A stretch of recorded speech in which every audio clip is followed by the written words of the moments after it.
Thank you, everyone, for coming in this evening. I think we're ready to go.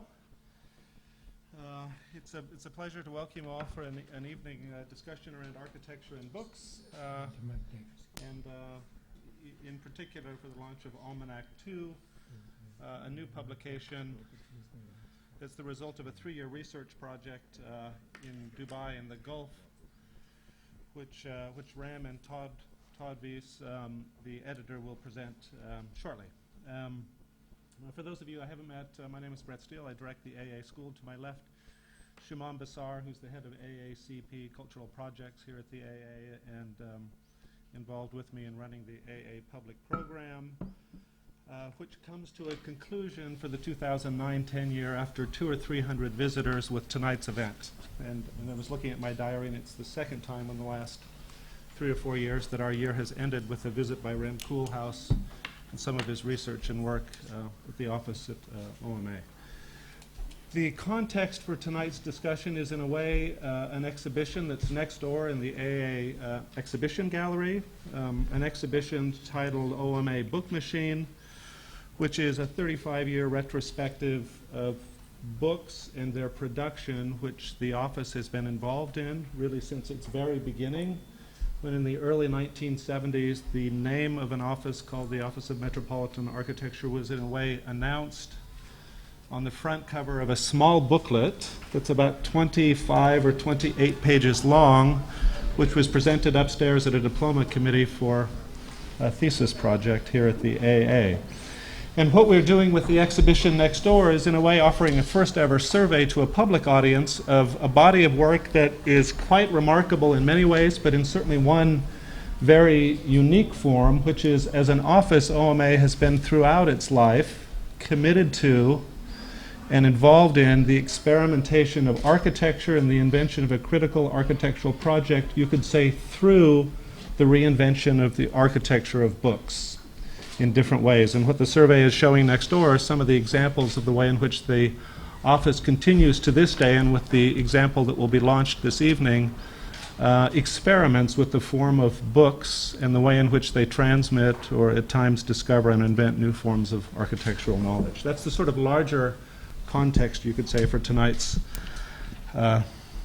discussion. And I should very much begin the evening by thanking everybody involved with putting the exhibition on next door, from OMA. Talitha Van Dyke, Amelia McPhee, and Stefan Petterman have been involved with our AA exhibitions team here for several months, putting together and culling through literally hundreds of books that have been produced internally within the office over the years to put together the abbreviated survey next door. From our AA exhibitions team, Vanessa Norwood, Lee Regan, and Luke Curl worked incredibly hard to put all of that material into coherent form, working with Zach Kais, the art director here at the AA, and myself, to try and present what is for many people a kind of hidden knowledge about how the office operates and thinks through architecture in the production of books. We've organized the evening to be really a presentation and discussion of Almanac 2, which Todd will do in a minute in explaining his role as an editor for that book and his involvement with what I believe is 100+ authors that contribute to it, and present some of the discoveries and questions that arise 3 years after a first version of that research was published by OMA, a book many of you will know called Almanac 1, completed about 3 years ago, which provides another kind of context for this evening's discussion. It is a remarkable book in many ways, not just because of the range of contributors and the purposes of the research that are driving it, but also for the way in which it takes as its topic what we would all probably agree is the kind of Rorschach test of contemporary architecture and urbanism. The Middle East, the Gulf, and Dubai, which everybody, for some reason globally, is provoked to have strong feelings about, love or hate.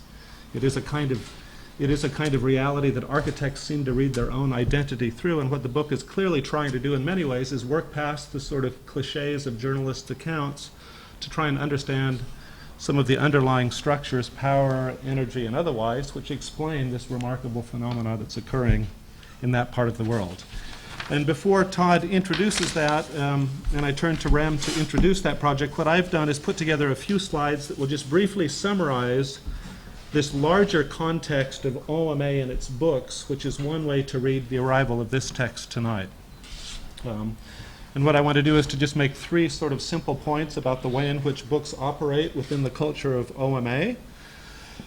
And what we've tried to do with the exhibition next door is pull out some of the documents that office, like any office, generates as part of its thinking and working on projects, but which take an incredible importance within the life of the studio or the office itself, not just for the kinds of things that they contain within them, which try and explain the various projects that some of the research in the books is related to, but also the ways in which that kind of an experience intersects today with the production of books within places like schools of architecture, which in the last several years has shifted very much from a place on the left where architects produce large billboards and drawings of things to increasingly the forms of book production that we've had on exhibition here at the AA the last several weeks. My first point would probably be to draw your attention to the peculiar life of one particular book that you all know well, which you could say is the peculiar life that SML XL has lived over the last 15 years, and a life that began in this room 15 years ago when one of its authors presented it in a very unique kind of way, I think. And these are screenshots that I took that evening in the autumn of 1995 when that book was presented here, in which it is really presented by its author as the kind of architectural model it really is. And in fact, it was an hour of photographs like this, with different people holding it, pointing to it, looking at it, staring at it, and asking questions. And it was clearly being presented in a way that's trying to challenge architects' normal expectations about what books become. Now, that object-like status of the book takes on another life very quickly, and I've got a catalog of images I started photographing very soon after its arrival of the way in which it's appropriated by others for other purposes, and in fact the kind of purposes that one doesn't normally think of architectural books performing. But one of the things that started happening very quickly with that book is people began working on it and trying to dissect it, to understand what its structure was, how it's made up, what it was trying to tell us as architects. And these are examples of some of the students at the AA that have worked on that book in kind of peculiar ways. On the right, a floor plan of all 1,400 pages that maps out the location of photographs, drawings, captions, and comments. On the left, someone who took a Mies van der Rohe monograph and tried to drop it into the format of SML XL to see if, in fact, any architect could be presented that way. Within a couple of years, I was reviewing applications to the AA with students that were doing things like this to that book, which I honestly can't comment on, other than to say that they didn't come to the school. But I think it's precisely because the book doesn't try and do what architects' books often attempt, which is simply to explain the appearance of the world. One of the things that comes out of it is very much this sort of an image. These are one of the websites that offer conspiracy theories for why buildings by OMA look the way they do. This is Casa Musica explained in relation to a sandwalker in Star Wars from the 1970s, all of which try and get inside the head of an author with the expectation that a book's purpose is to communicate in the most transparent way possible why the world looks the way it does.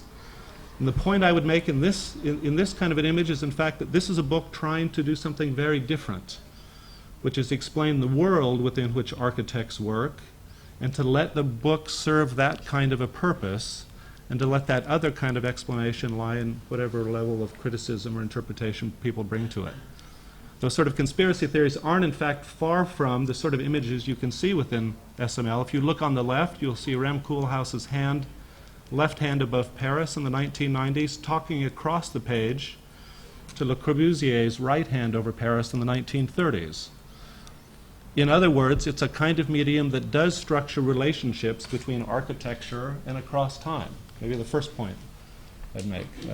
The second one is then to realize with a figure like Le Corbusier, in fact, books like those being produced by OMA are at the long end of a tale in which modern architecture itself can be understood as fundamentally an editorial project.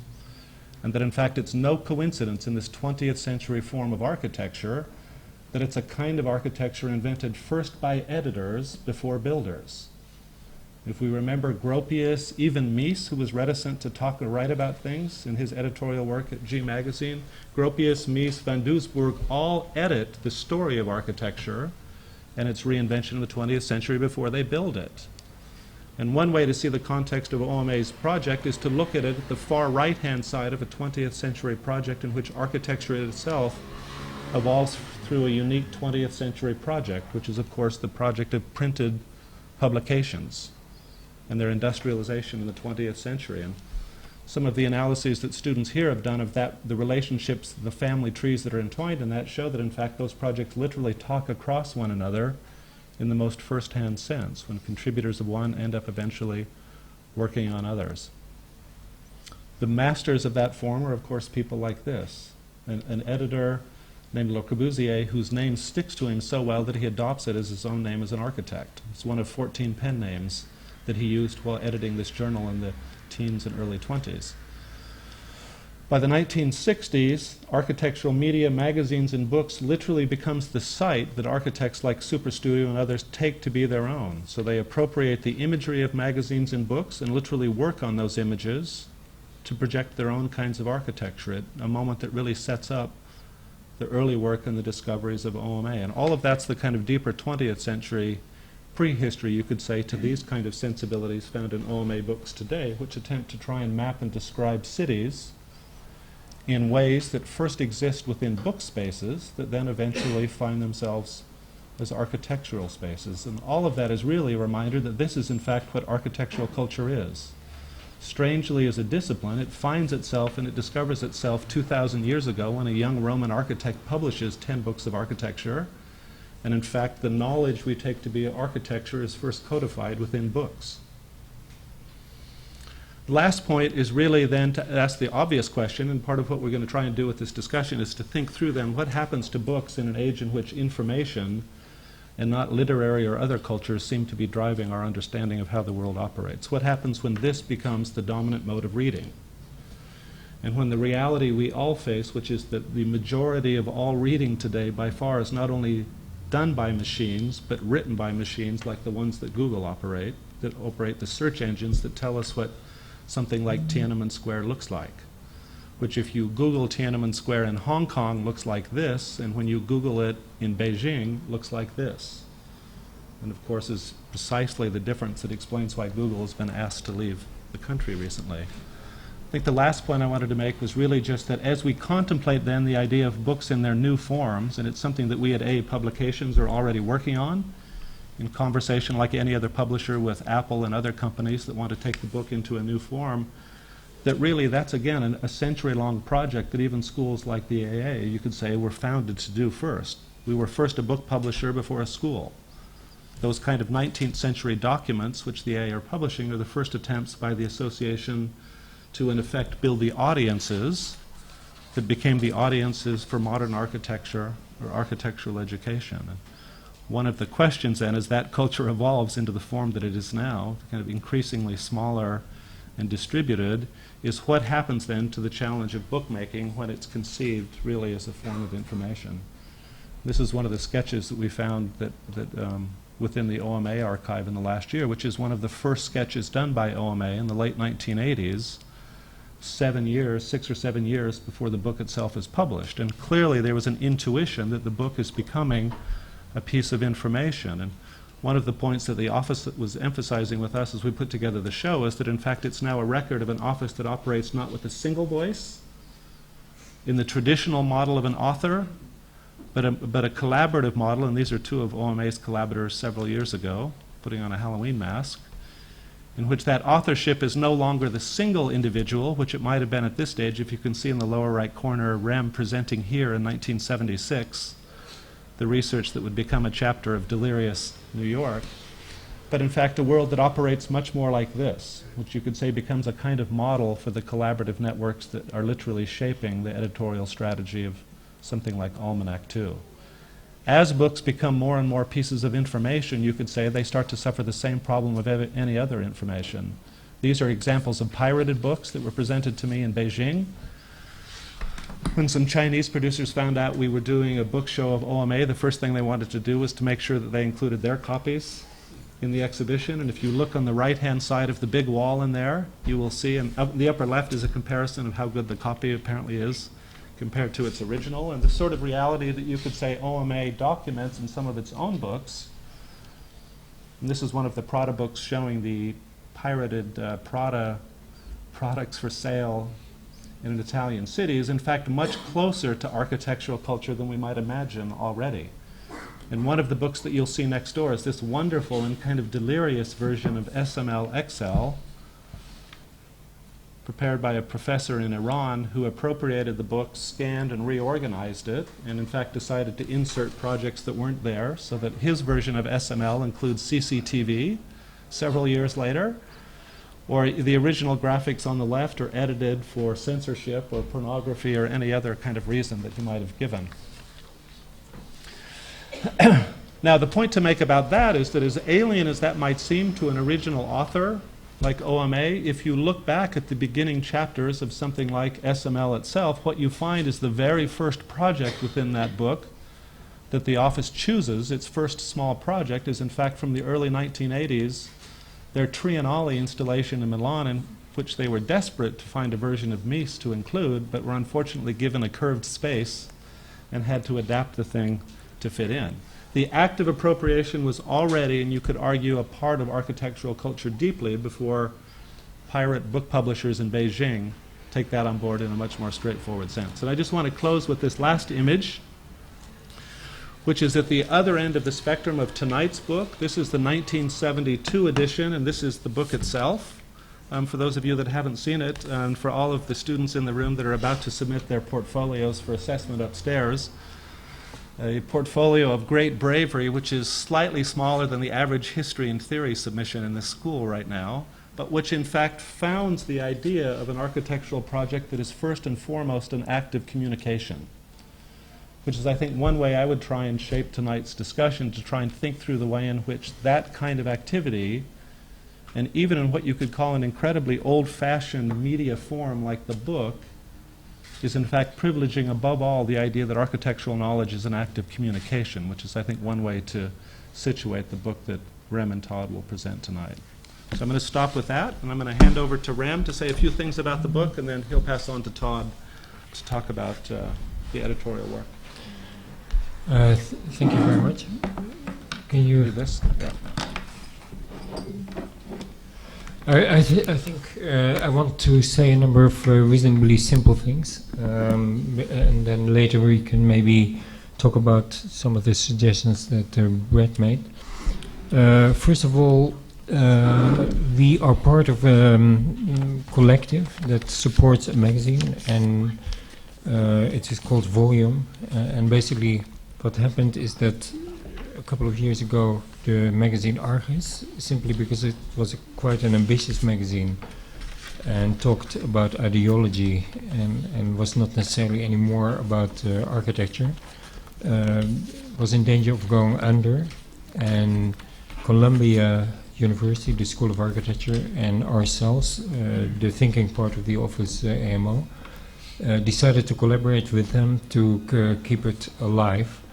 And so with that, we took the responsibility of conceiving once a year a particular book-like publication, which is between a book and a magazine, and this is the second iteration of that effort.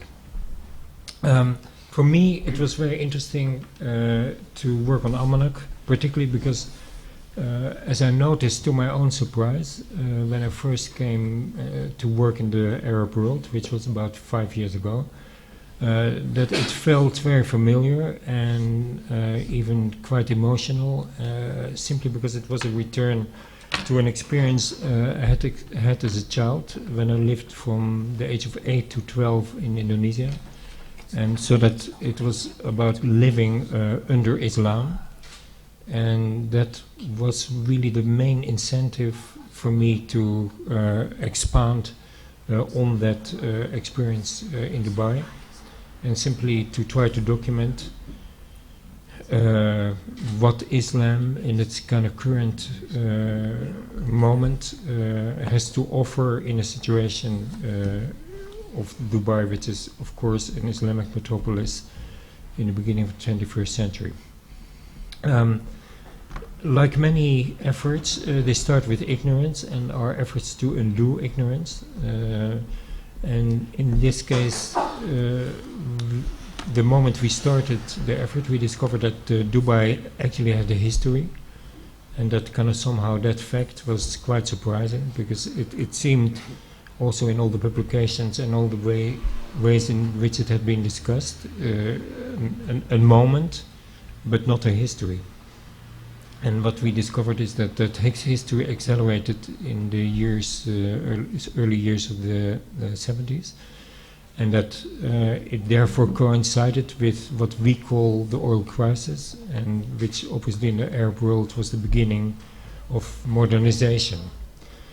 That kind of ambiguity, you know, our crisis being their start or their trigger, is part of a larger story, of course, which, in my view, is the story of the late 20th century and will be the story in the 21st century, which is the shift in modernity and modernization, kind of from a condition that is defined by the West to a condition in which the West is increasingly a bystander, and which on every level, economic but also political, will be more and more defined by not so much the East, but certainly by two parties, or three parties maybe, by Asia, Africa and South America.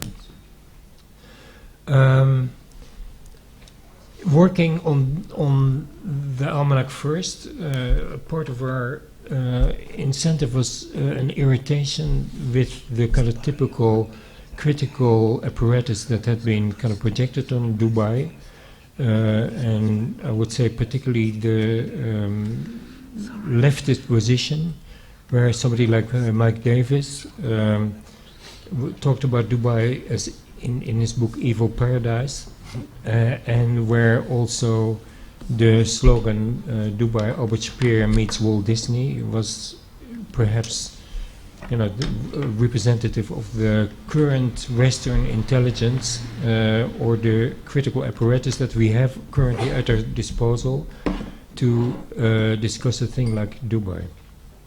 Not only do I think it's kind of totally condescending and misplaced, but also, and this is a more complicated issue, if we reject Dubai, we basically reject ourselves. Because if you look at the topologies, Dubai is based on the topologies that we have kind of introduced and refined. If you look at the ideology, it is the market economy that we have proclaimed and instituted. And if you look at perhaps the most important shift in that market economy, of course, the shift is from the public to the private, and so therefore, in a stroke, the developer becomes the most important party that defines the nature of the city. And so, what is to me very irritating about describing Dubai as Walt Disney and Albert Speer is the complete obliviousness to the extent to which we ourselves are responsible for exactly this repertoire at this moment. So with that, I would like to, we still don't have an image, to really mention... about a minute. It's coming. Coming, okay. So in a number of seconds you will see the image of the cover. And it's a cover of the kind of Arab world. What is different between the first Almanac and the second is the first was strictly a documentation of the Gulf and its history and its current moment. We, in this one, made a serious effort to also talk about Saudi Arabia. Initially, we want to also include Iran, but the simple fact that inevitably a book which you produce now and which is relatively immediate also has to be about the crisis and the effects of the crisis in this part of the world. So we were unable to also include Iran, also because of course the political situation there became more acute and more complex. But it does include Saudi Arabia. And what is the key difference between the previous effort, which was initiated and in a way produced by ourselves, is the fact that this one is produced by 140 people that are basically recruited from that world. So it is under the editorship of Todd Reisz, sitting next to me, and a really largely Arabic effort. And the second thing, which I think is important to say before Todd starts, is that of course each new book reacts to all the previous books that not only we have produced. Yeah, so this is the kind of basically the recruitment area for all the text. The second and last thing to say about it is that each book responds to all the earlier books, not only our own, but all the earlier books that have been there. And of course, with the kind of age of the internet book and the kind of Google book and the largely visual form of research that is current, we made this book particularly text heavy, so that in a certain way this is the generic component of it. And as opposed to the first Almanac, illustrations are relatively the exception. So, Todd? Yeah. Thanks. First of all, I have to say it's quite intimidating to be here after seeing such a history. Probably a pretty good idea that it didn't weigh too heavily on us while doing this book. But as Rem was saying, it was the effort was really to bring in people who are living or working in the region. And as Rem also said, it was about 140 people who contributed to this book. So it was a huge, complex choreography for about 14 months of getting people to write, to coaxing people to write, and conning people to write even sometimes, to contribute to the book. I would say that many people aren't even used to having to write, or perhaps they don't even write in English very often. So it was a quite a daunting task, but also quite beautiful to watch just how many people really put it together. I think we were thinking what to show. I mean, this is a book that has also about 140 different topics in it, and it spans about 536 pages. So it is extremely dense. And we've chosen a couple topics as a kind of way to show you kind of the approach we took to the book. One of the examples... It's easier yeah. to do your error, because then it appears on all the screens. Yeah, but this isn't connected to the screen, unfortunately. Oh. That was for you. It's over here. You could swap there. Yeah, you want to come on this Todd, side? why don't you come in? You want to say You can that? see the screen then. Make it easier.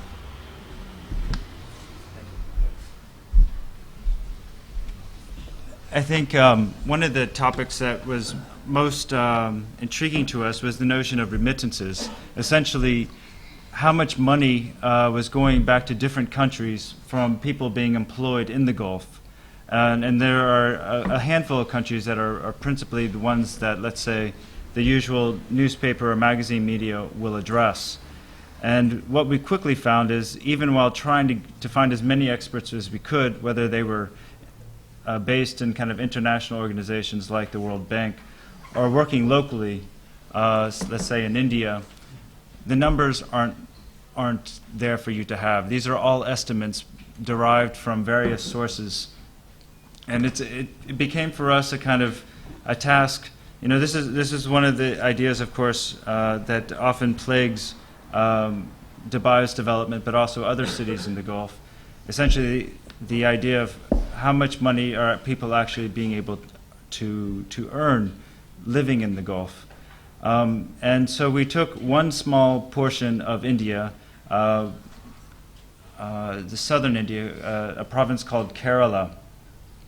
These are actually two pictures we have from Almanac 1, where we're actually one of the first books to be made in the Gulf that was able to document the camps for a publication in the Gulf. But we decided that in the second Almanac, we needed actually to go somewhere else to understand that story. So essentially, one of our team members was from Kerala, from a town called Calicut toward the north, and we made a trip from Trivandrum in the south up to the north to Calicut. It was about a 8 or 9 day journey, just to see as many different kinds of people as you could. Basically, people who are documenting this as a profession, to people who have come back, have built a house, have opened a store, have opened a restaurant perhaps, and to really get a sense of what kind of impacts there are, and perhaps find the ones that aren't so easily accessible in the media.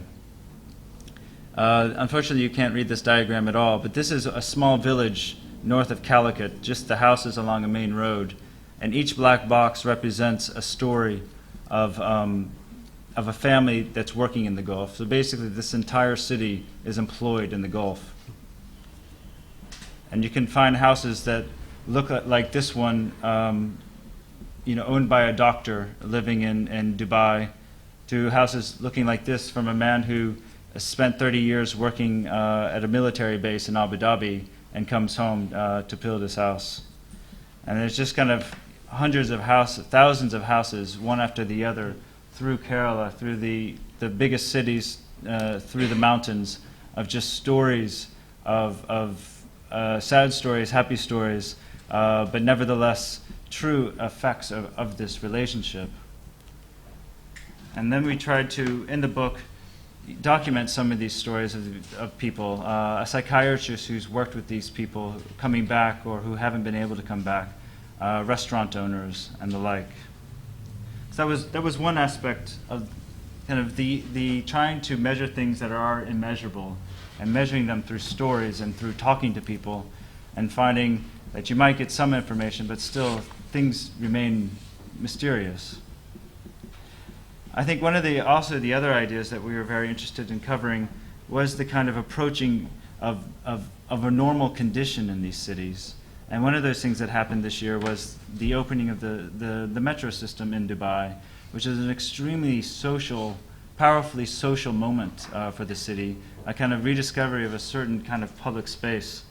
And so, of course, we have quite a bit of documentation of this. And then the kind of ongoing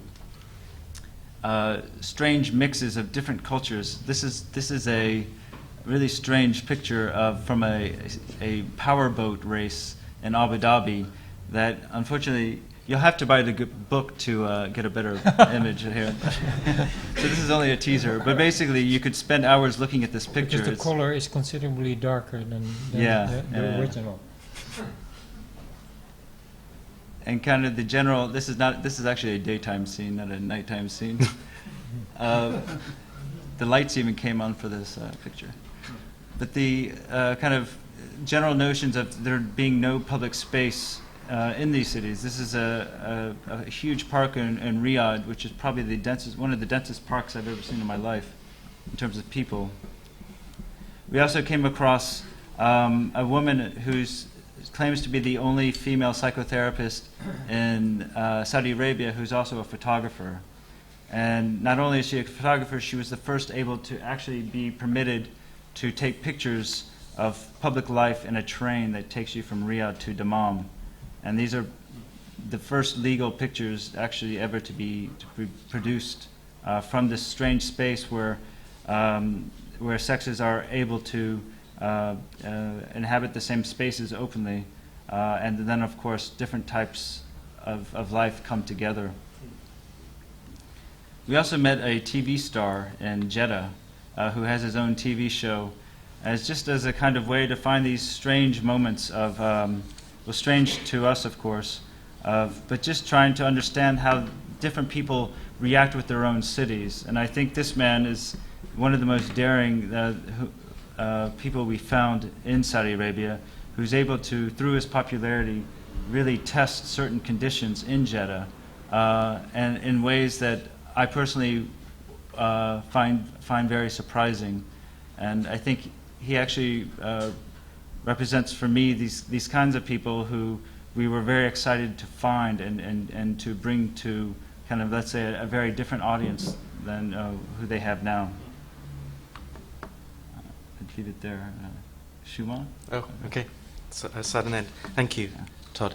I just have maybe a few words I'd like to say, maybe to try and close this, make the loop, close the loop in terms of how Brett had started to introduce a book like Almanac to, in terms of a kind of broader historical chronology of bookmaking within a discipline, within a specific discipline. And if I could maybe for a few minutes try and situate the book in terms of what I would call kind of contemporary cultures of content generation and critique, that this specific geography, a geography which is constant, which is always misnamed. Is it the Arab world? Is it the Gulf? Is it the Middle East? Who knows? But these are the terms that we're somehow laden with, and we continue to use them. But it seems to me that there's something very particular about this geography, particularly in recent history, and its relationship to reportage and to critique that I think is important to think about in relation to maybe the project of both Almanac 1 and Almanac 2. So at the very back of Almanac 2, there's an appendix called Monthly Update, which chronicles the major and maybe even occasionally minor headlines and events in the region during 2009, as it was reported in newspapers and news sites across the world. It's a kind of highly attuned human aggregator. Almanac 2 is clearly a book that exists, at least in part, as a partner to Google and the wondrous information across the web that we all have at our fingertips today. The book doesn't even attempt to hide its genealogical creed as a strange amalgam of, on the one hand, information, which many of us could find ourselves, and as well, very highly cultivated, specialist-authored articles and opinions. It's a book that is also, as Rem mentioned, an issue of a magazine, which specifically issue 23 of Volume, which itself chronicles and critiques much of what appeared in newspapers during 2009. As such, it seems to be driven by a spirit which one may also call journalism's spirit. Several of the articles discuss and satirize the splenetic, spitting schadenfreude that was orgiastically emitted by much of the Western media once Dubai's glittering future gave way to chronic financial crisis. Like the best biblical stories, mislaid hubris was eventually, and some would say inevitably, met with staggering, spectacular shame. Perhaps most neatly rendered in the renaming of the Burj Dubai to Burj Khalifa on the very evening that the world's tallest building was inaugurated in front of a global audience. Reading the newspapers at the time was like witnessing the real-time unfolding of a melodrama where destiny was forcibly deviated into an unknown direction. If facts are sacred, here they are also scarce. In this scenario, I believe that we are reminded that journalism is writing at the scene of the present, a fast, incessant history of the present, which can, as rolling 24-hour news shows us, be susceptible to all kinds of inaccuracies, imperfections, and infelicities, not to mention those splenetic flights of fancy that op-ed writers are paid to proffer to us. Is it significant that the UAE does not have a free press or media in the way that we might understand the term? And by here I'm not including the various free zones. The media, like much of the real estate, is effectively state-owned, in direct or indirect ways. And yet, as Almanac 2 points out in one of its articles, the UAE has been one of the greatest employers of media consultants and PR agencies from the West in the last decade. To some extent, the region is as much an invention of PR, which one could argue goes right back to Plato's Republic or Thomas More's Utopia, as it is a concentration of cranes and concrete. In this environment, a bad rep, say for example the case of the plight of migrant workers' rights, threatens the ideal image that it so desperately needs to distinguish itself from other Middle Eastern neighbors. So, we have then at our disposal, it seems, a spectrum of reaction times that belong to the spectrum to the spectrum of text-driven media available today. We have rolling news, we have newspapers in terms of both their online and print presence, blogs, magazines, journals, books.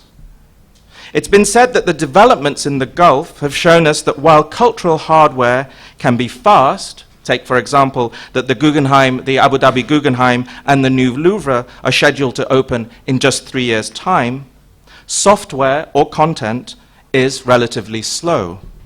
No one really can say what's exactly going to go on inside these huge museums and institutions. Can similar analogies be directed to the various kinds of writing and critique that the UAE and the Gulf has engendered?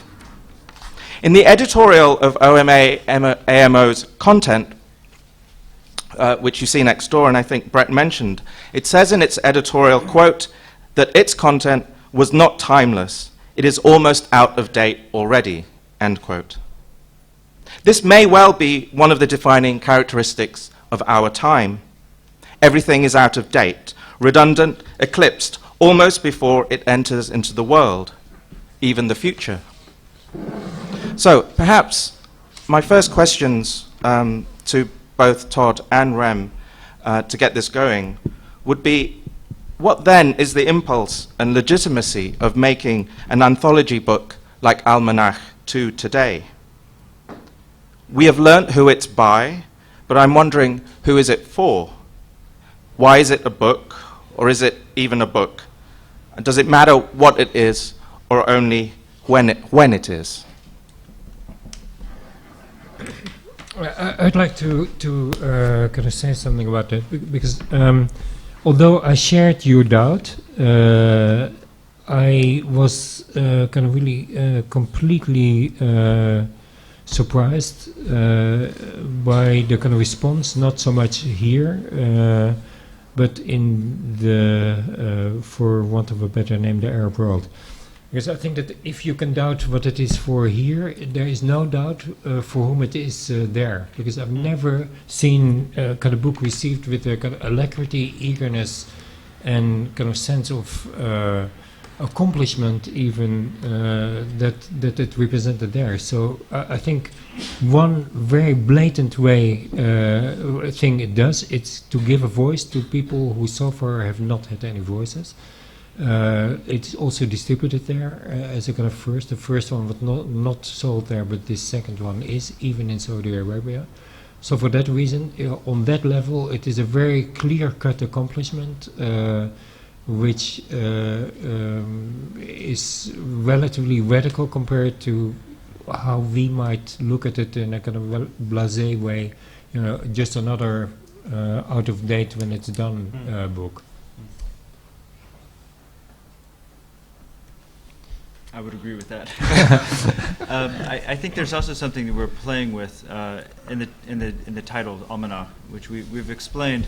Almanac in Arabic is a word that means climate. It also means climate in the sense of weather, but also climate in the sense of the spirit of the room, let's say. And there's a kind of suspicion that the word that we use for almanac comes from that word. I think that we've certainly embraced that idea that it's, which also kind of makes it a bit more flexible. I think one thing that I would like to say is perhaps something that makes this book quite different is it didn't have an argument going in. It didn't. We probably didn't have it until the articles started coming in, what that was going to be. And I think that's a huge risk to take. And I personally feel it went okay, but. It definitely was a kind of it was a year-long process to get everyone on board and to get them to write. And then it was a matter of, I mean, we obviously knew who we were picking and had something in mind. It was kind of coming together as we went. But there was no kind of, say, pre-planned motive in the book. Yeah, and I would like to say one more thing, that and that. Of course, there are huge forces that make the world more homogeneous or more similar, and huge forces that are creating an equality of information everywhere, and therefore a huge general increase in the amount of knowledge of one part of the world about every other part of the world. But I would like to suggest that kind of within that knowledge there is also increasing ignorances, increasing things that are not known, and therefore we were trying to focus on those aspects. And I would kind of like, for instance, to challenge you that to find a Saudi psychiatrist who actually documents that all the things you hear about kind of public life in Saudi Arabia, the role of women, blah blah blah, are simply not true or not true anymore, or on the verge of tilting into a kind of radically different moment. That in itself is worth underlying the whole effort, because if you are at a tipping point, it is kind of simply the moment of tipping that we're trying to document. And I would like to also compare this, for instance, with the Lagos book. The Lagos book is obviously a book that never appeared, and it's interesting to, in retrospect, to look why it never appeared. And it never appeared for two reasons. For those of you who don't know, I went for the first time to Lagos in, I think, '96. When the country had really reached rock bottom in terms of, in any terms or any norms that you can imagine. It was kind of totally beyond the pale in terms of the law, military regime, complete corruption, decadence, poverty, whatever. And there were two forces that really aborted the book. And it's maybe too early to tell whether it is actually entirely aborted. But one was an incredible intimidation on the part of the well-meaning public, simply that somebody like me could have any serious motive to want to look at Lagos. From any kind of category, whether it was kind of black intellectuals like Oakley and Basar or everywhere else, there was a kind of huge force against it, kind of really mobilized on many different levels. So that was relatively scary. And then there was, of course, from the Mike Davis camp, a kind of huge indoctrination that I was too cowardly to be on the ground, and that therefore I needed helicopters to kind of royally kind of take me around.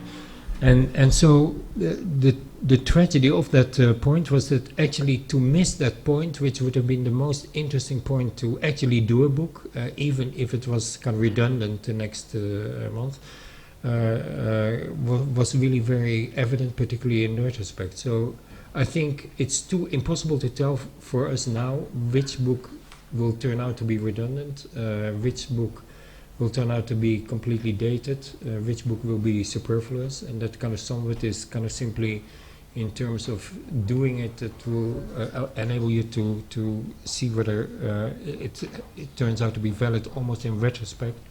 And I think that's almost the case in this one. It turned out to be valuable in retrospect, but it was dubious every day before the actual printing happened. Could I just ask you something about that question of like ethical propriety? It seems to, I mean, everyone knows you were a journalist before you became an architect, and that's partly why I summoned the notion of the spirit of journalism in terms of, I guess, the book or a lot of the work that's gone into the book. But it's interesting, isn't it, that the accusation of of being a white, if you're an investigative journalist. I don't think the idea that you would be white and that you would go and do investigative journalism in an ostensibly black culture is not an accusation, I believe, that would necessarily be leveled. Whereas if you go in as an architect stroke cultural producer of some sort, then immediately that kind of accusation gets made. And I'm wondering, clearly it seems a lot of, you say that you turn up in certain environments and you start with your ignorance, which is obviously a good place to start. But it seems one of the ways in which you get around or you try and overcome that ignorance, it seems to me, procedurally is obviously is what I would say through a series of journalistic kind of maneuvers. But what do you think is, you know, why is it okay to be investigative journalist and make these kind of intrepid excursions into ostensibly foreign places and get away with it, you know, not have those fingers pointed at you, and then but to go in as either an architect or a cultural producer and have those kind of accusations? Is that? Well, it's very obvious, because obviously an architect has commercial motives. I mean, I think it's as simple as that. But and typically we've been very scrupulous in not being commercially involved before we are looking. Although in this case that wasn't the case. For instance, we did a book about China before we actually did anything there, and obviously also. In the case of Lagos or Africa, here we actually, I think, benefited from actually being an architect, because we were in the inner workings of a completely new construction that, as you say, you know, kind of with the largest fees for PR, well, we were in the inner workings of that machinery, and only by being architects we can do that. I mean, in the sense that it was a property economy, in a way that you were also looking at it. It was a property. It was really the basically the world where everything was happening, whatever was happening. Was there anything in the experience of Almanac 1, either in its production or reception over the 3 years? That But I would like, I think it's a very interesting reason why is an architect by definition suspicious, and a journalist by definition not necessarily. And the irony is, of course, that architects, in order not to be suspicious, have abandoned every stance that is remotely political. So the irony is that although they've abandoned a large part of their critical intelligence, they're still suspicious One suspicion once replaces they arrive another. on the scene. Yeah. Or so I would like, maybe you can tell me why that is. Well, I mean, one way to explain it would be a suspicion that theories or ideas about how the future ought to unfold continually fail in some way, particularly by architects who seem to have a terrible ability to predict the future. But to set aside that kind of an instrumental theory and replace it effectively with a journalist's interest in facts. I mean, one way to describe the book is it's deeply interested in the facts of this geographic situation that you're looking at. And one way to look at all of the books over the years seems to be an argument, in a sense, against a certain kind of architectural theory that could be projecting forward. And in fact, it's an argument for just learning about the world as it is, in some way, which some call journalist as a kind of model. But actually, I feel like I've had the opposite experience. I feel like being an architect has allowed me to be the cute, innocent one. I didn't have to. I mean, if I said I was a journalist, I wouldn't have gotten a conversation with someone. Yeah. If I said I was an architect, I'm harmless. I can't do anything. I mean, to me, that was the experience. Maybe I in don't- this I don't- particular world, Yeah. Yeah. because I guess journalism there is. Yeah, I mean, especially now. I mean, we fraud. were doing this book, Huh. you know, after quite a few, you know, Well, so maybe taken through the the mud. architect's efforts to become innocent over the years is being rewarded. something like that. Yeah, I mean, Belated. essentially a harmless profession. I mean, We achieved harmlessness. Presentation. But was there anything in Almanac 1 that, in either its production or reception, shaped your thinking at the editorial level? I mean, as the editorial team, you said you went into it without an argument. It seems one question would be, did you go into it with an attitude about audience that could replace, at least initially, what an argument might be? What was your sense of who the audience could or should be for a book like that? And does it differ compared to other kinds of books that have been done within the collaboration? my who's it impression, for? I mean, we have, first of all, there was a dedicated editorial team from different Yeah. positions. So, but I would definitely think that there was a strong effort to make sure that the book was made for a local population, Yeah. people living and working in the Gulf. Yeah. That was. We didn't go into this thing entirely kind of clueless of what we wanted to do. We definitely had some ideas, but the time we decided to start was just the beginning of the global economic crisis, Yeah. and you don't know where we're going. So I think it wasn't as if we just were very careless in starting.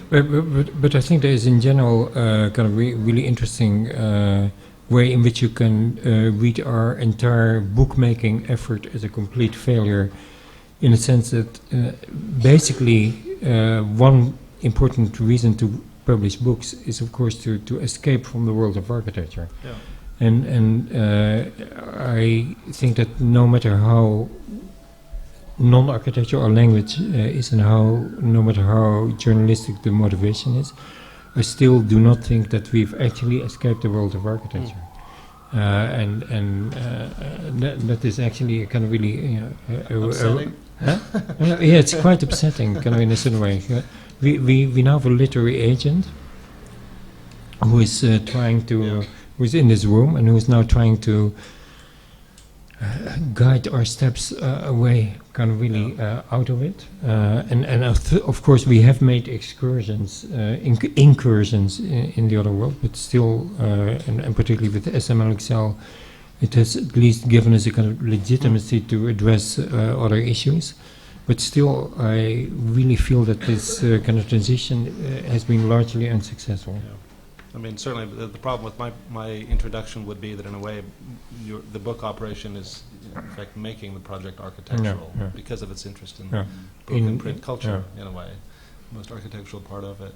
But I'm wondering, I mean, in the context of the other books that have been done, certainly one of the things that seems to be happening is the books are becoming more and more collaborative, and this is an extreme example of that.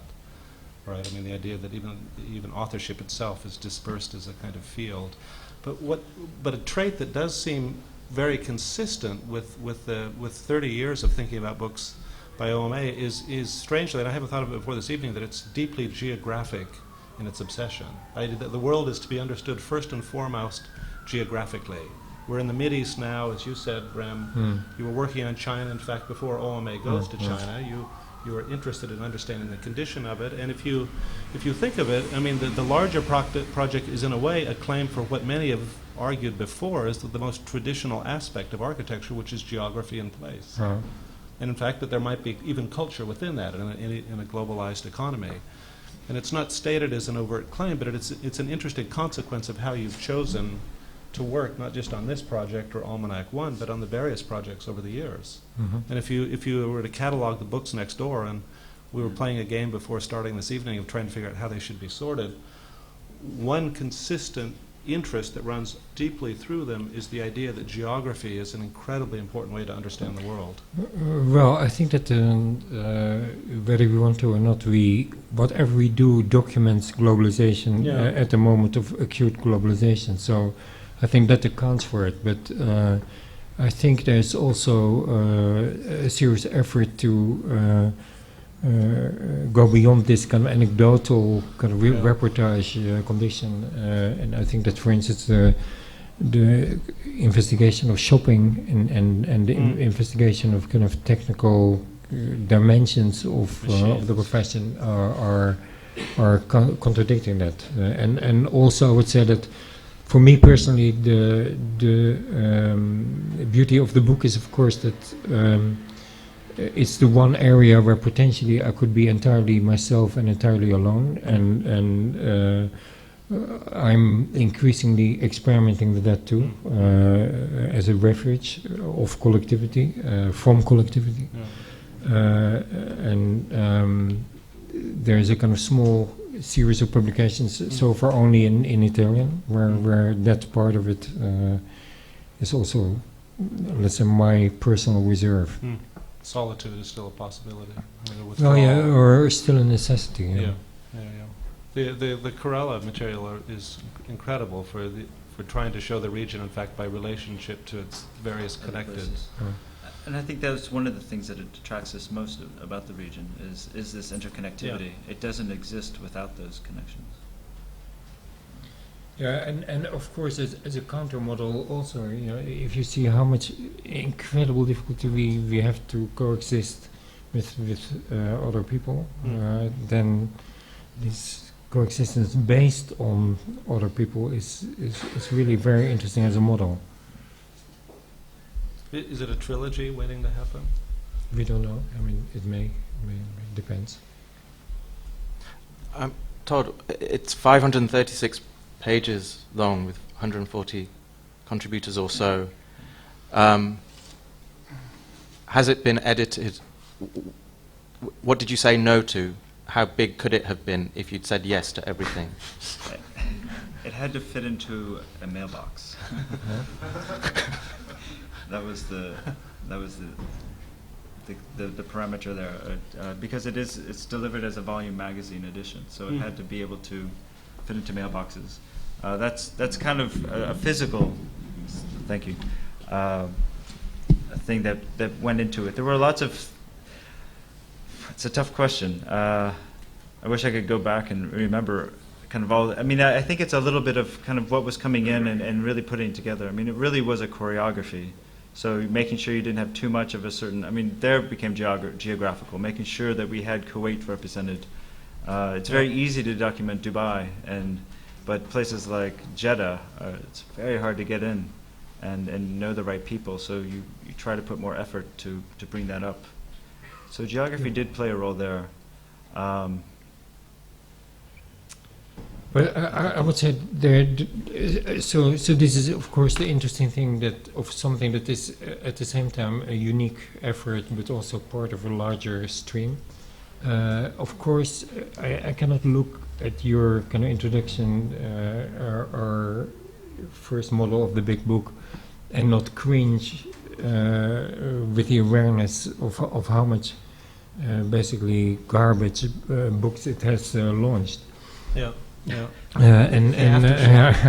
Yeah, not the aftershock, but I mean and it's really, you have to look at it in terms of responsibility to some extent, and so there is definitely now a downward pressure on dimension, I would say, of every book we do, and the ideal would be a kind of less than 100-page book that says it all. Which becomes editorially a real challenge for a team that's used to thinking in excess or large numbers. Yeah. But that would seem to also start to put a great pressure on being able to collapse huge amounts of content into much more easier, easier? A reduced form of argument. I mean, the ability to convey arguments quickly, simply, directly, in a way, which is one of the things that it seemed deliberately the big book model was trying to avoid. In fact, that it's multi-linear, multi-threaded, and Yeah. But I suppose I mean that also with this book. I don't think it's not evidently clear to me how to read it. Because at the beginning I spent yesterday just literally flicking through each page, and it took me an hour, and I was just reading the first few lines, so God knows how long it would take to really read everything. And so that the problem of bigness it seems to me to persist, to apply to it in a similar way that, and that's what I was trying to imply, that the internet kind of both astounds and makes us impotent at the same time. So you evoked the figure of the editor, which I thought was really interesting, right? That of the architect as ultimately first being an editor. So we have the figure of the editor and we have the figure of the journalist. It seems to me these are the two kind of spectral figures that somehow go into a book like this. Then, but and that your site, one of the editors, of course. But it seems to me that the great moral plight that the editor has to undertake is that business of keeping things out, and insisting on that what is left is the absolute. It's absolutely necessary. It seems to me that becomes more and more important as well. And so it's interesting that you said about the. I understand your thing, but of course the whole format of it is a hedge, because an almanac is not about keeping things out. It's about kind of putting almost everything in. Yeah. And so in that sense, it was kind of carefully chosen, because it immediately eliminates a level of expectation of essence. What is the essence of an almanac? We did a couple things editorially with the book. One was to come up with a number of themes. that we found to be actually, I don't, to be honest, I'm not quite pleased with how they came about, but I think they are very important themes for understanding the way these cities work and the way the region works. One was, of course, the crisis. Another one was cohabitation, which I think is an essential topic to understand the kinds of people that live and work in these cities, and that oftentimes our ideas of them are very simplistic. One thing we also tried to do as well is to cross-reference, which was something we experimented with. And I don't know how quite well it works because I don't need the cross-references. So I'm very curious to hear how people respond to it. But I agree with you, it is a difficult book to... well, same with the first one. I think I've met 2 people who've read it cover to cover. It simply wasn't made that way. So. Maybe one other question in relation to this, to the pursuit of making particularly these geographically oriented books. On the one hand, you said one of the premises is perhaps your OMA's or AMO's ignorance about a certain region. I'm wondering whether also one of the things, particularly with Almanac 1, is that is the notion that certain histories are certain written histories are absent of particular geographies, and that seems to me very much the case of in the UAE and in the Gulf, and its own ability to narrate its own both recent and distant history seems to be strangely elusive or non-desirable from an indigenous kind of perspective, and almost therefore calls for an outsider to kind of come in and do that. I wonder whether that is also something that plays into it. Actually, we have been thinking if we do a third almanac, it would be about that. And it would be kind of really a serious history of the region. And that history would in itself be extremely complex because, as an example, I've met and interviewed, or we actually met and interviewed recently the original planner of Abu Dhabi. You and I, which actually was a very kind of almost comical moment because he was so unattuned to our expectations. But also recently, for instance, we have interviewed the widow of Kanzer Tenge to reconstruct his whole effort at kind of working in Saudi Arabia, kind of becoming friends with the royal family of Saudi, and so I think it will have to be a kind of very composite kind of effort and very fractured for many layers, but this is in fact what we try to do, if we do anything. I mean, what would be charged about that idea of taking on the history, and not just its rewriting, but understanding it in a deep sense, would be that it would put in contrast one of the points that you made at the beginning, Rem, which is that you're inquiring into the modernization and the impulse to modernize the region. It's clearly that, not just in that region today, but globally, a condition that the contrasting expectations of history and culture against modernism's inevitable impulse forward is in fact what's driving but the rise. The entire effort, of course. Yeah. I mean, and how you would situate those two in relation to one another would be an incredibly interesting way to try and redescribe the region, and could certainly move past some of the cliches about an Islamic versus Western kind of model.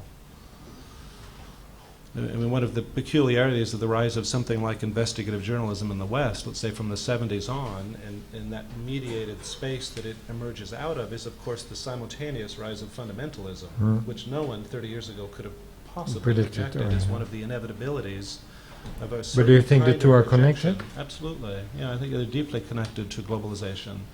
Yeah, to globalization. To a kind of attempt to slow down the modernization of different parts of the world. I'm wondering also if you, from the argument side, if there was something about the audience beyond its geographic description that which is a way to ask the question slightly differently from Shumon, who is the audience for the book, other than architects? Or are architects intended to be an audience, or are they a segment of a market? Or, I mean, publishers today try and ask those questions in very straightforward ways. And I know the editors at Volume have asked the question about who the heck is reading volume most days of the week, and they often find it isn't architects, or if it is, it's a very small audience within contemporary architecture. But who else might this kind of a book be written for? Well, I think that this one has a kind of real potential to be kind of read by doctors, people involved in planning, in government, I'm sure also. Yeah, it also, at least the first one, it was really strange to find who had it, who had the book. It was anywhere from journalists working in the region to people moving to the region. It was a kind of, you didn't want Lonely Planet's view and you didn't want Time Out's kind of, which was kind of nice, actually. Yeah. I preferred that audience. Do you find it in the travel section at the Borders? Yeah, basically that's kind of the people that I've found. Is essentially it's a kind of travelogue, and therefore a travel guide. Should we open it up? Should we? Nick, do we have a microphone? Should we open it to the audience? Questions?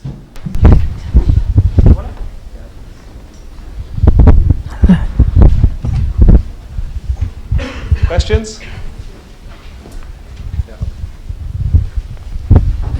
Hi, I am Shumon. Just correct me if I'm right. You referred to the spectral figures of a journalist and editor. Hang on, I suppose I'm one of the I'm to be engaged in the spectral figure as the spectral figure of a journalist and an editor, becoming increasingly more spectral all the time as a profession. I was interested in what you said about the relationship to media, Todd, and and you, Shumon, criticising the outpourings at the time of the Burj Dubai, later Burj Khalifa being introduced. I'd just like to say that in November 2009, I can't remember, just the month after the Burj Khalifa was finished in Blueprint magazine, we published an article which was very critical of the kind of mainstream response, some of the opinion formers in particularly The Guardian, actually. And the writer in that saw our fears, rather than there being a fear of projecting fears of our own economic predicaments onto Dubai, and in actual fact that surely that we can't simply just trash a lot of what the media was saying. I mean, personally, I read a great story in the Financial Times. It was the report at the time, in which it was reported that senior executives in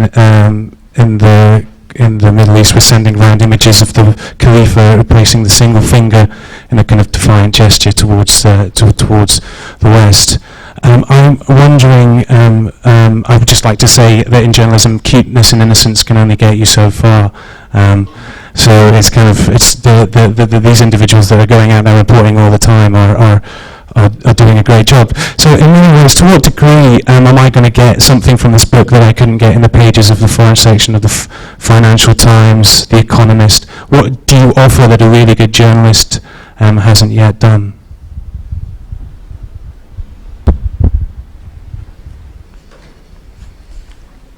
Yeah, you go. I think something, we obviously are reading papers, and there's some papers are really good at covering the region. There are a few writers, at least for English language papers, that I do follow and appreciate. That being said, there is so much that simply never gets the coverage it deserves. And I think one thing that we say in the introduction is the kind of process that a lot of these writers went through in developing their stories is a very self-conscious approach. I mean, when you're writing about these cities, living and working in these cities, you suddenly feel like someone's watching over your shoulder every time. And I don't mean a censor, I mean every word you put out there is contributing to this whirlwind of media and reactions and blogging, and it becomes a very self-conscious process. Sorry? That's journalism. But I'm not talking about journalists actually writing. I mean, we have a few journalists who did contribute, very fine pieces, but there were people, architects, artists, sociologists, psychiatrists, who are contributing in a way that is, let's say, more from their experiences being there as opposed to whom they know or what they know. Yeah, and I think it's also beyond urgency. So it's Meaning we therefore had time. we had time, Yeah. and also the agenda was not focused by either crisis, urgency, or the other journalistic triggers. Yeah. We actually had a really nice piece by a journalist from Der Spiegel who really enjoyed this. As kind of a bit more.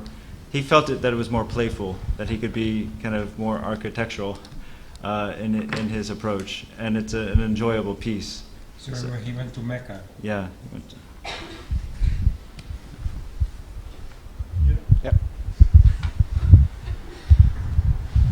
Yeah, so basically we are working. Yeah, oh, okay. Yeah, so basically our unit is working in Dubai, so we have a couple of questions I'm just going to read out. Hopefully you can enlighten us. So the first one is, do you think that our efforts can be engaged in the Middle East?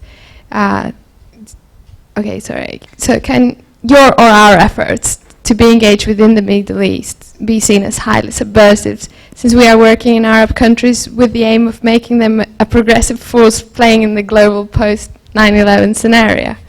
So I think, yeah. Should we answer this one immediately? Yeah. Yeah. It's definitely a yes or no answer. That's maybe your agenda, but not ours. So, sorry? So speak. It's your agenda, maybe, but not ours. Okay, and the second one is, yeah, so in the latest AMO project, you address sustainability from a global point of view, following the groundbreaking work done by Buckminster Fuller. So do you think that this new technological or political paradigm will directly affect architecture knowledge in the next decades? I would say that basically there is a very fundamental component of everything we do, which is not generally recognized, and this is modesty. And in this particular case, working on sustainability, we were simply insisting that this is not a kind of sudden thinking, not a new thinking, not out of the box thinking, or any of the kind of, not even a thinking triggered by the imminence of crisis, but simply part of a tradition that in this particular case architecture can be extremely proud of, namely being the first to think of the world as a kind of single fragile entity, and that for that reason it's not really something that again comes out of the blue, but something that has a tradition. That was all we were trying to do there. Okay. Thank you. Anything over here?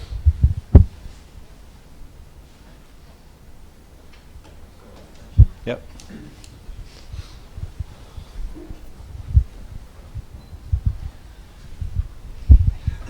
Hi, this is mostly directed at Rem. You talked about architects abandoning their political stance as if that was a negative thing. Abandoning. Yeah, abandoning their political stance, and architects not being political as if that was a negative thing. But then you also talked about the fact that you didn't want to seem condescending in implying any way in that the Middle East should run their affairs. I was wondering what political stance are you taking with this book? Do you have any political stance, and if not, why not? I don't think it's got a political stance in the traditional way. Like, here I am, this is my position, I'm totally transparent, and I reject this.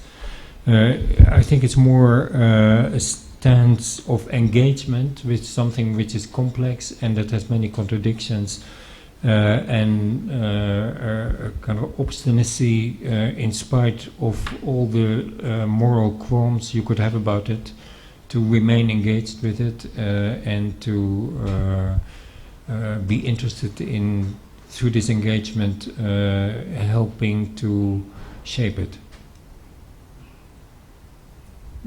That is exactly the stance, I would say. Any more?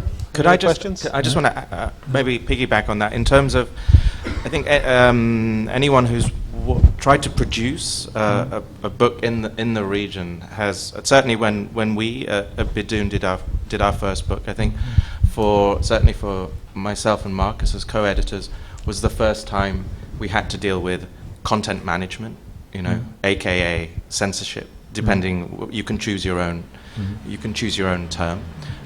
Which at the beginning, of course, deeply offended and shocked our kind of liberal sensibilities enough that we wanted to walk off the job at the first kind of red line that went through it. Fortunately, we had an experienced co-editor in the form of Antonia Carver, who's lived there for 10 years and is married to Simeon Kerr, who I think is one of the very, very good journalists who writes for the FT.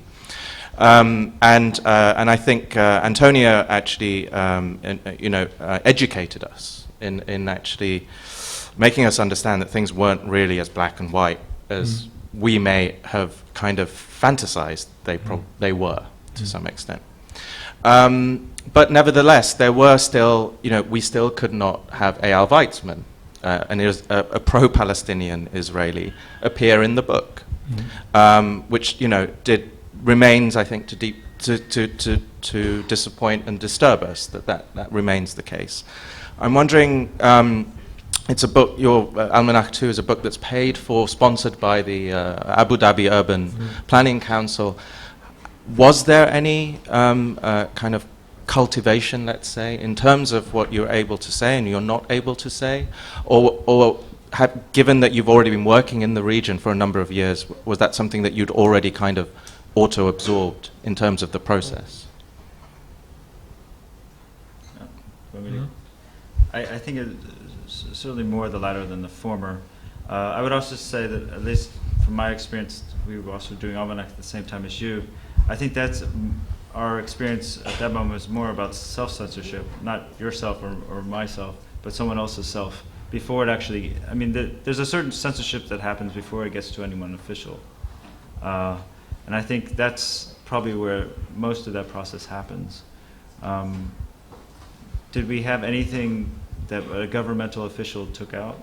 No. Everything was done kind of deciding whether things could be approached this way or not were by us. But I never really felt that, I never really got a sense of, wow, really too bad. I think the Eyal Weizman is a dramatic example. But I think you can say up front that nobody influenced the choice of writers. That was kind of totally no issue. Yeah. And also, I don't think that the fact that it's approved is necessarily kind of sign of internalized censorship. But I think it's also a sign of evolving manners. 3 years ago and now, I think that there is a kind of really a fundamentally different self-image and I guess a greater robustness also vis-a-vis criticism, because it's been so blatantly evident that certain things are not right there, that they've become, I think, immune to a lot of the criticism. I would say too. Plus they have their kind of press, like the National, which I think is also trying to kind of push the boundaries of what you can say there and what you can write about, and I think quite successfully. So.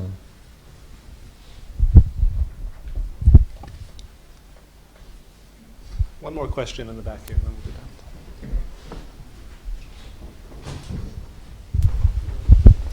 that. Hello.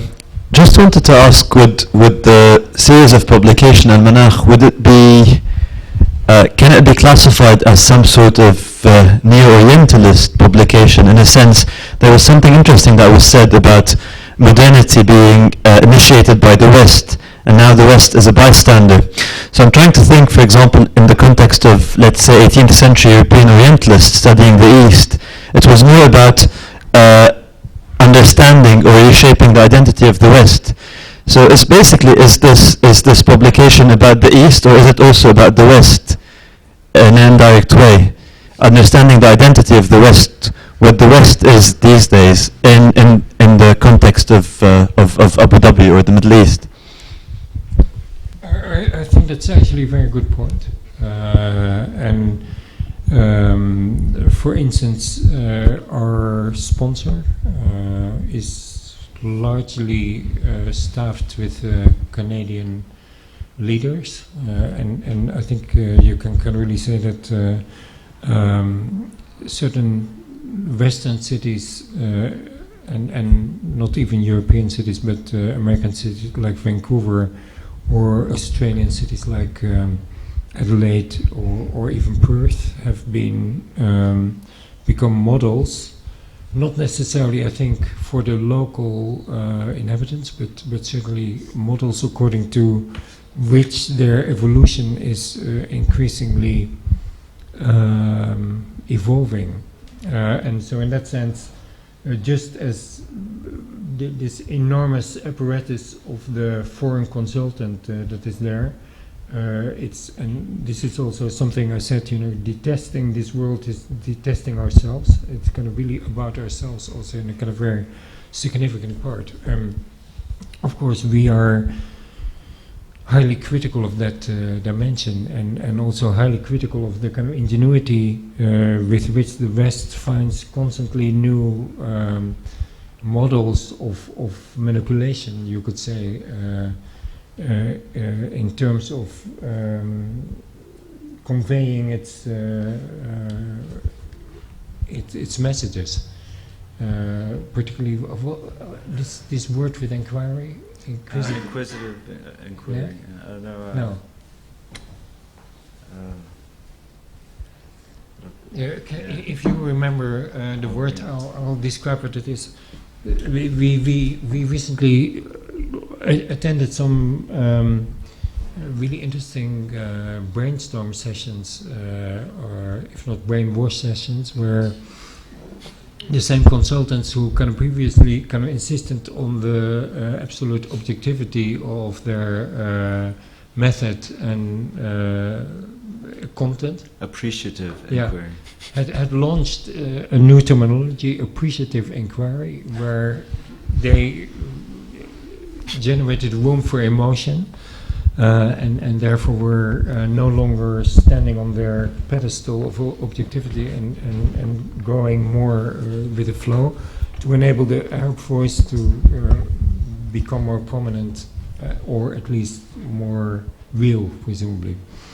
So, in that sense, it's inevitably partly also an occasionally bewildered look at ourselves. I think we're going to stop there. Thank you, everybody. Todd and Rem, thanks very much for coming in this evening. All of you for coming in. Just to remind you, for 20 minutes, and it's a thrill to be able to do this. An exhibition next door, a room full of Ome books, has at one end a book for sale. So please go next door and have a look at it for the next 20 minutes or so. And thank you all very much for coming in, and we'll see you soon. Thank you.